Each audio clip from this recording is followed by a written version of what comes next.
សញ្ញាឈើឆ្កាងនៃព្រះវិហារមនុស្សទាំងអស់ហៅថាព្រះវិហាររៀងរាល់ថ្ងៃអាទិត្យទ្វារបើកឡើងសម្រាប់ថ្វាយបង្គំព្រះខ្ញុំក៏ធ្លាប់គិតដូចនោះដែរហើយអាគារនោះថាព្រះវិហារប៉ុន្តែព្រះអម្ចាស់បានបង្ហាញឲ្យខ្ញុំស្គាល់ព្រះវិហារពិតថ្មរស់លើថ្មរស់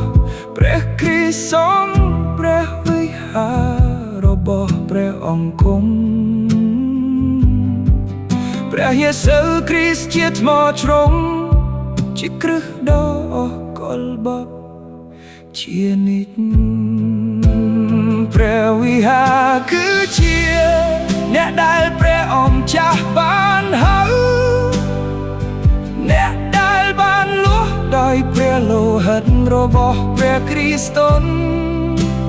ព្រះវិហារគឺជាគ្រួសារមួយក្នុងសេចក្តីស្រឡាញ់សង់លើព្រះគ្រីស្ទជាថ្មជ្រុង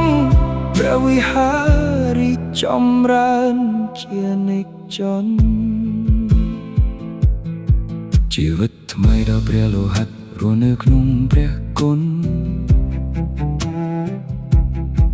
អ្នកដែលព្រះគ្រីស្ទបានហៅគឺជាអេក្លេស៊ីយ៉ា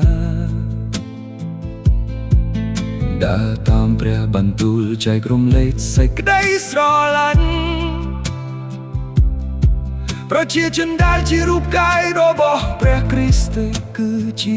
អេក្លេស៊ីយ៉ាព្រះអង្គហៅមនុស្សផ្លាស់ប្ដូរពួកគេដោយសេចក្តីស្រឡាញ់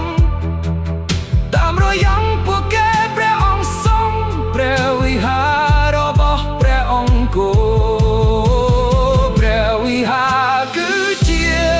អ្នកដែលព្រះអង្គចាស់បានហៅអ្នកដែលបានលួសដោយព្រះលោហិតរបស់ព្រះគ្រីស្ទព្រះវិហារគឺជាគ្រួសារមួយក្នុងសេចក្តីស្រឡាញ់សង់លើព្រះគ្រីស្ទជាថ្មជ្រុងព្រះវិហាររីកចម្រើនជានិច្ច